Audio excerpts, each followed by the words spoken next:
Hello, 2018 resolutions and ultimately a reflection video. This is a requested video from one of my patrons, Gene, but one I've wanted to have in the pipeline for some time now. So looking back for a moment at 2017, what a year. Both incredibly worrying politically in the real world and rough, but you know, the worlds we invest into digitally are there for a reason, and they've been absolutely amazing. There have been some ups and downs, but as a whole, it was a great year for gaming. In regards to Final Fantasy XIV, Stormblood launched earlier this year and really impressed me, both in terms of content and content delivery. There's the usual downtime between patches, but as a whole, the patches have been quite well packed, with a variety of things to do. Dungeons, Omega Raid, the Return to Ivalice Raid and story arc, Rival Wings, the absolutely brilliant introduction of Adventurer Squadron missions that really deserve a commendation for actually pushing the boundaries of creativity and stuff that I'd never thought they'd do in 14. Tons of new minions and mounts and collectibles and glamour, exciting primals with really well designed extreme mode variants, Ultimate Bahamut that was really exciting to watch, a challenge that lasted for the longest time I've seen in Final Fantasy XIV before teams finally got it down earlier this year. It was really exciting to watch on Twitch and we saw some really interesting phases to that. It was really exciting to watch. I've not personally been able to do it myself. You know, it's been exciting to watch and it really does look quite good. And from the testimonies of people that have cleared it, it does seem to be one of the most challenging fights in the history of this game. However, this is only the tip of the iceberg, but then 14 had some low points as well, but not as many as people often drag on about in Reddit and the various forum threads. The Shirogane housing problem upon launch, however, we can all agree, was a bit disastrous, with poor planning and some of the worst timing for the actual release of the content, with many people at work or fulfilling other life commitments and completely missing the morning release of the housing, not even getting the chance to go and try to purchase a house.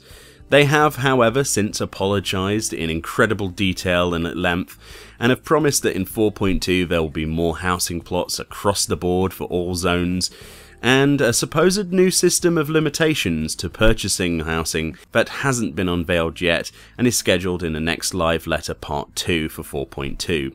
Other than very little downtime, the rough launch with certain NPCs, Raban, not allowing players to progress the storyline for the first week of launch, it was actually, in retrospect for MMOs, a pretty good launch of an expansion. I don't think personally I've ever thought, this game is boring me this year, which is actually a big deal because I've felt that way in previous years. The commitment of Yoshida's team has really shone through, and honestly the game is in one of the better positions it could be, and probably one of the best MMOs on the market right now. With really good subscriber numbers, plenty to fill in the gaps between major content patches, several campaigns to get new players involved and rewards for veteran players, controversial catch-up mechanics with real money aside, the amount of content has been great, and the delivery pretty much to what we'd expect. So where does 2018 put us for Final Fantasy XIV? Naoki Yoshida himself released a New Year's announcement the other day thanking players and celebrating the last year and really hyping 2018 up with this cryptic message. As destiny is the whim of gods, so history is the whim of men. How the fallen rise and the risen fall, all shall be the subjects of my pen. Would I be reading into this too much to expect a certain bad guy to come back from the dead, and certain other characters to potentially die, George R.R. Martin style?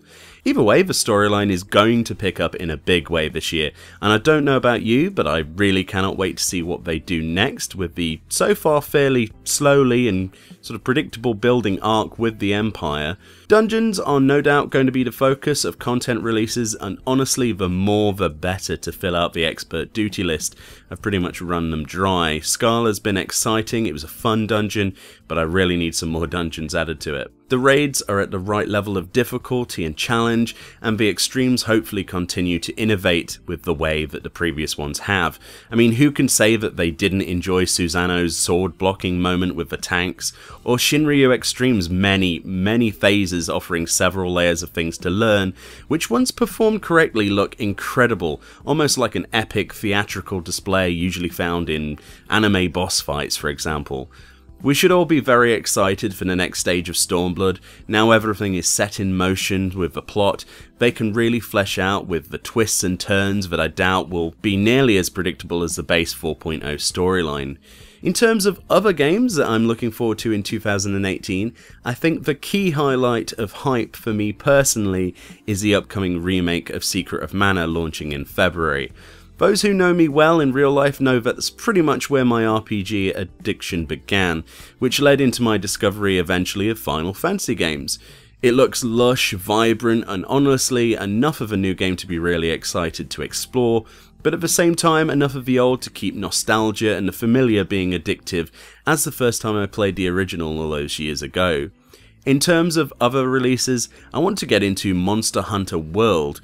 I love the DS games and the idea of seeing those worlds at a much higher resolution and fighting monsters on current gen equipment is pretty exciting. Sword Art Online Fatal Bullet is something I have my eye on. If you've never played one of the Sword Art Online games based on the Sword Art Online anime series, it's basically going to be a fun third-person action game, this time set in a world populated by ballistic weapons, as opposed to traditional swords and magic that are found in the series. Ni no Kuni 2's been announced, and it looks to be more epic Ghibli-styled fun. The original was certainly a fun little charming RPG adventure, and something I'd love to see more of. Oh, and did I forget to mention a little game called Dissidia NT? That is going to be awesome.